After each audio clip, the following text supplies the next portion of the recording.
He only gets 15 years. What the hell?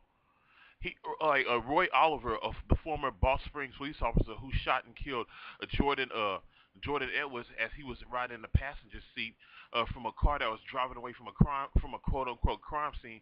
He was recently found guilty of murdering Jordan Edwards, which is rare that a white cop was found guilty of murdering a black teenager, because 9 times out of 10, that cop, whether he was justified or not, he or she can shoot and kill a black person and go home, and not darken the not darken the hallways of a prison. Roy Oliver was sentenced to 15 years in jail.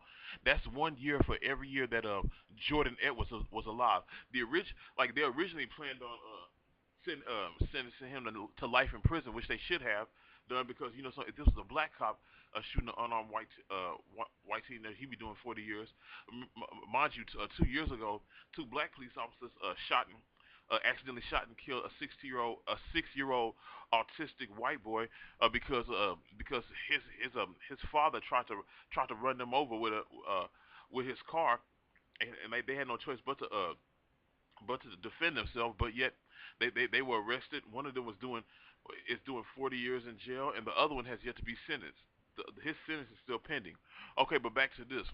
Roy Oliver was sentenced to 15 years in jail. That's a slap on the wrist. That's like Daniel Hoaxclaw getting 13. What he got? What Daniel Hoaxclaw, the hopper that raped those black women. He got 13 years.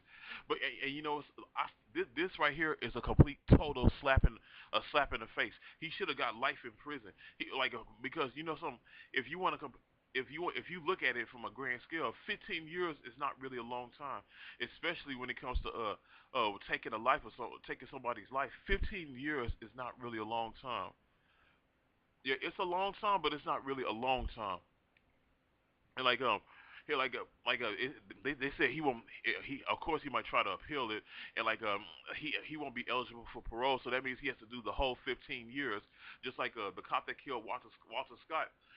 He was sentenced to 20 years in jail, and and Roy Oliver was sentenced to he'll be sentenced to 15 years in jail.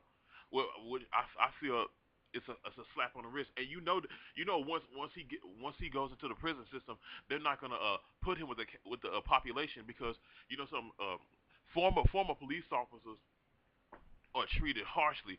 So some are even killed when they go behind bars. So will they put him? I doubt they're gonna put him in the population. They'll probably put him with the child molesters and the pedophiles, because if you're a cop and they put you in jail, your life will become a living hell, literally. But 15 years, that's not good enough. That's not long enough. Even though I'm glad that justice was served, but that's nothing. But the sentence that he received, that's nothing compared to what normally happens, what happens to people who look like me, who are- who are- who are- who are who are sent up the river for a whole lot less. But for 15 years, that's all he get. What the hell, man?